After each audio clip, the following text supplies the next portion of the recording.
Arab tilini bilmaganim uchun sura va oyatlarni yodlashga qiynalaman. Ana shu holatni bartaraf etish uchun shayx janoblari qanday maslahat beradilar?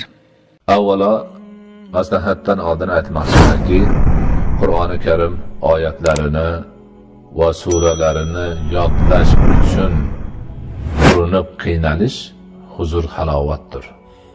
Baxti saodatdir. Agar oyat karimani yodlash uchun qiylanayotgan bo'lsa, sura-i karimani yodlash uchun qiylanayotgan bo'lsa, Allohning kalomi yo'lida qiynalayotgan bo'ladi. Bunday odam yodlaganiga bir savob oladi, qiynalganiga bir savob oladi.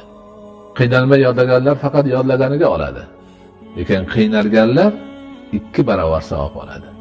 Yodlaganiga bir, qiylanganiga bir. Bunday qiylanish baxtli qiynalishdir, saodatli qiynalishdir, ajr savobli qiynalishdir. Boshqalar turli narsalarni bo'lmag'ur o'ziga zarar keltiradigan narsalarni yodlashga qiylanib turganda bir bandaga Alloh taolo o'zining kalomini, oyatlarini, suralarini yodlashda qiylanishni nasib qilsa, bu baxt saodat deb bilish kerak. Endi savob, ajr boshqalardan keyin shu ko'proq yodlash ma'nosini bo'ladigan bo'lsa, oyat va suralarni yodlashni osonlashtirish uchun taqvo qilish kerak. Imom Shofiyning mashhur baytlari bor. Shakawtu liwaki'in su'a hifzi fa awsani bi tarkil ma'asi dedilar. Imom Shofiy rahmatullohi alayhni Vaki' degan ustozlari bor. Imom Shofiy borib ustozlariga bu savol berayotgan azizimiz singari shikoyat qilgan ekanlar. Mani xotiram sust, yodlash qobiliyatim zaif deganlarida, undoq bo'lsa ma'siyatlarni tark qil deganlar. Ya'ni gunoh ishlarni qilish, ko'rish, hayoliga keltirish insonda yodlash qobiliyatini yo'qolishiga sabab bo'ladigan narsalardan yoki zaiflashishiga sabab bo'ladigan narsalardan ekan. Ayniqsa Qur'on oyatlari va suralarini yodlashni niyatida turgan inson o'zida taqvoni mujassam qilishga harakat qilishi kerak.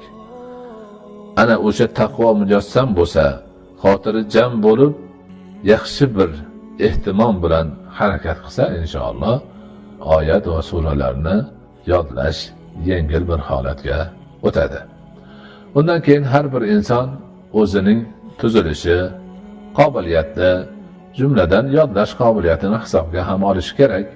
Hamma bir xil bo'lavermaydi. Alloh taoloning berishi har xil.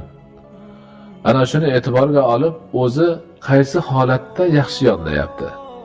Yaxshi uxlab, uyquga to'yib, xotirjam turgan holatidami yoki boshqa bir holatdami, shularni e'tiborga olish kerak va ko'proq sahar paytida yodlansa, ana shu vaqtda juda ham yaxshi bir sermahsul yodlash bo'ladi.